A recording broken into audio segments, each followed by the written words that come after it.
I'm starting to notice something that I'm hoping to God that they do different in later seasons. What's that? This show could really do with the story structure of Justice League. Yeah. Every single story is a two-parter. At least like the first two seasons. Unlimited was. Well, I get that's why I specifically said Justice League. Because this is another one where I think it could have been greatly improved with 2 episodes. Yeah. It kind of feels sometimes like they burn through a plot line really fast.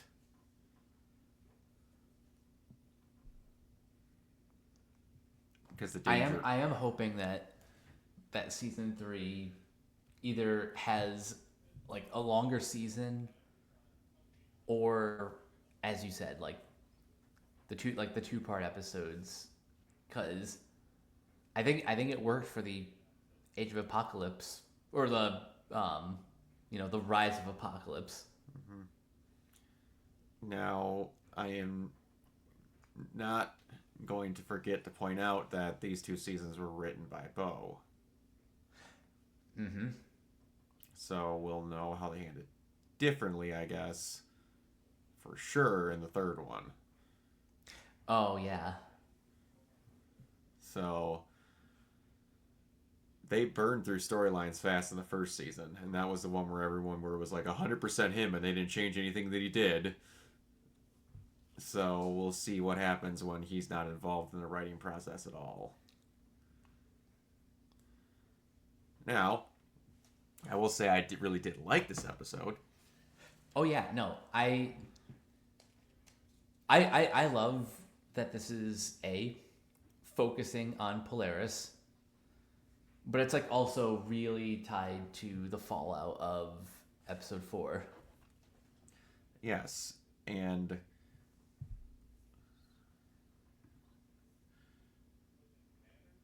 hold on. Yeah, it's very nice to have it going through that and actually seeing someone dealing with the crap that happened with Magneto, because didn't know you're actually going to do that with Polaris. It seemed like she wasn't going to have a big story going forward with that. I don't know if this is a hot take, but I don't know many X-Men characters that have looked as attractive as Polaris did in this episode in standard clothing. Am I wrong? Nope. My God, she was fucking gorgeous throughout this entire episode. Wow, I was just like, man, somebody wanted to draw Polaris real bad. They got their opportunity. It has been said that X-Men is probably one of the horniest comic book properties out there. It's one of those things where, like, Polaris is also not one of the ones where you're, like, typically over sexualized. Her normal outfits are her fully covered, not a lot showing. And she's not exactly got cleavage and ass bouncing out of her clothing here. She's just really attractive. Like, it took me out at certain points where I'm like, God, somebody really in this show likes Polaris. And good on ya, because holy hell. I hope she becomes a regular character, because also just the voice acting for her in this was awesome. It reminds me of someone else, because she is not the voice actor that I thought she was. She's a woman that voices Sombra in Overwatch, so I don't know who I thought she was, but that's not her. Yeah, she was really good. And having Magneto die so that you could have this character kind of have this again, having someone learn from Magneto again, as they say consistently, trying to be a unbelievably good person versus learning to be a better person because of how shitty Magneto was,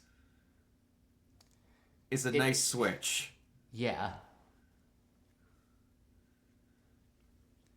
it's really good to be like, no, I didn't know my daddy was a pile of shit. And he's like, yeah, not all the No. time. And getting to actually see that was really nice. And the misinterpretations of the Danger Room stuff. I honestly didn't know the Danger Room became like an actual sentient being until I saw that as a playable character in Tokon. Oh. So I was like, when the fuck does that happen? And I didn't look too much into it, and then all of a sudden this episode happened, and I'm like, alright, that whole thing is just becoming a thing. It is very much a comics thing to have the AI, like an AI going rogue. Just to know that it like became a sentient thing when it never had a body, that's still a relatively new thing to me. Yeah, not something I was used to. No, not at all. A lot more menacing than the very Japanese, cute-looking version of Danger that they have in Tokon. Um, yeah, this was a very basic episode again. Like, they didn't change her room at all. Kept all that the same, and they welcomed her right back in. They saw what happened on the news, and they weren't, like, putting it against her. It was great.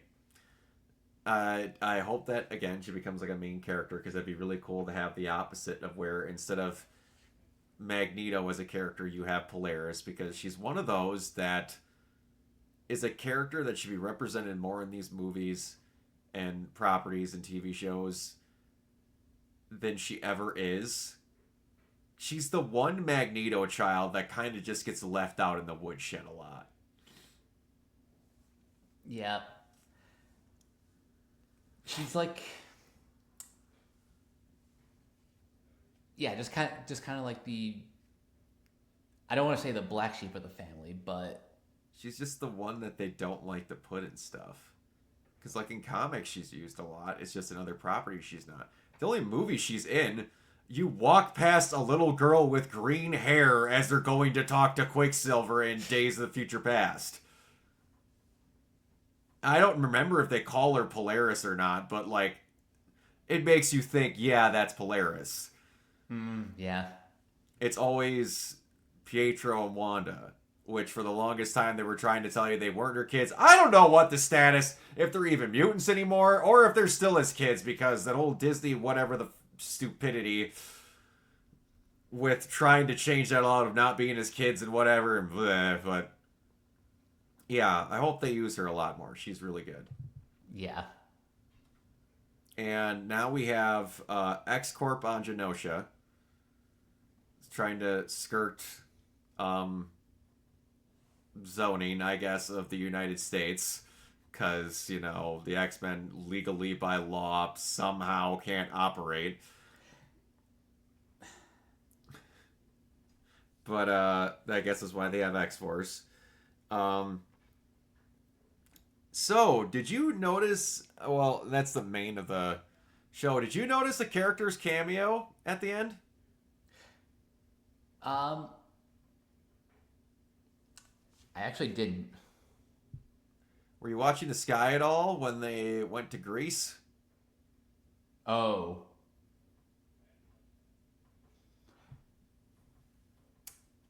Yeah, that's so they're going there. They had the Watcher in the background in that scene.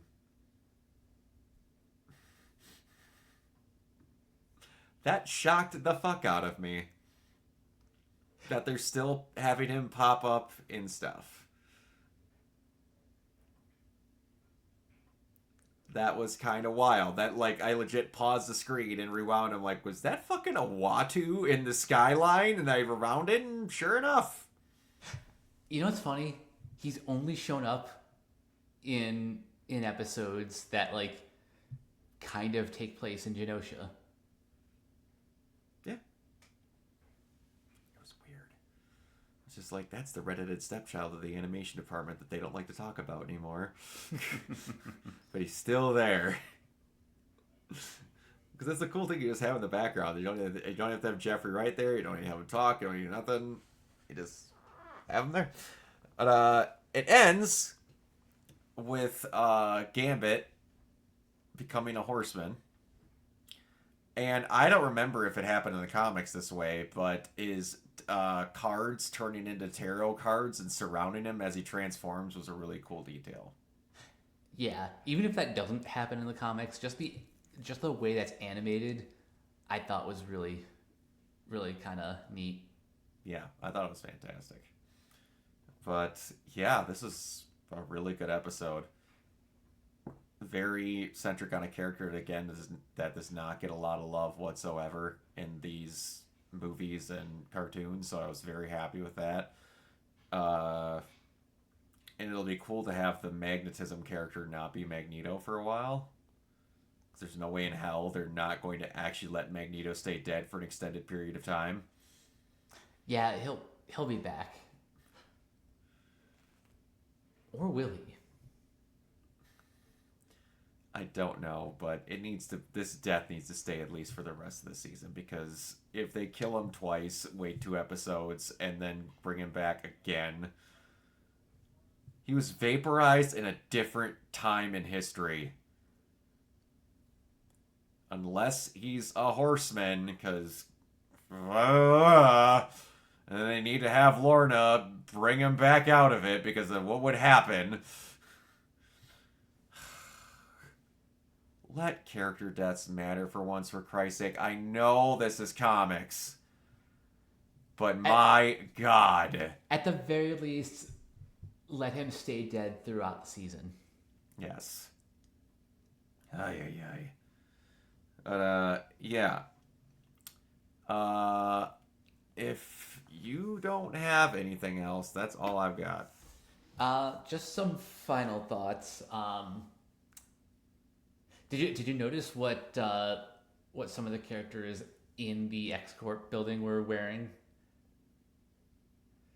Just kind of remind me a little bit of what Nightcrawler's wearing. Remind me more of like the movie costumes, you know? Oh, okay, gotcha. Yeah, a little bit. It got there a little bit. I really liked. I can't remember what the cover is or the time period of the X-Men that it was, but I really liked the Yellow Jackets look. Yeah, those are cool. I can't remember what run that was from, but I really always liked that kind of streetwear tactical look that always looked really good. Jean's not getting a better fit than she did when she was in the future, in my opinion, but yeah, it was. X-Men have a lot of good outfits. Like they're kind of spoiled for choice.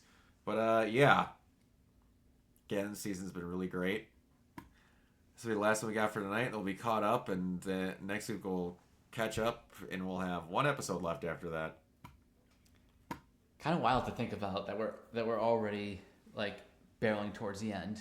Well, that's, when you release 3 episodes right in a row, it does cut down a bit, which I'm still wondering why they did it in the way that they did. But all right. Anyways, Mike, where can everybody find you?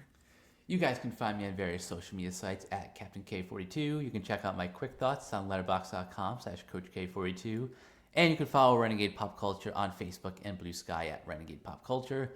You can also find us on Twitch at twitch.tv/Renegade Pop Culture, YouTube at Renegade Pop Culture, or Organoid Zero. Find us on Podchaser. Consider supporting our Patreon at patreon.com/Renegade Pop Culture. Listen to all of our podcasts on Spotify, Apple Podcasts, or wherever you listen. And last but not least, everything can be found at renegadepopculture.com. You can escape, so do we. Absolutely. You can find me everywhere at Organoid Zero, mainly on Twitch and YouTube. If you're into cosplays, convention going, and the like, you can check my Instagram over at Organoid Zero. Until next time, we will see you all later. Bye. Peace.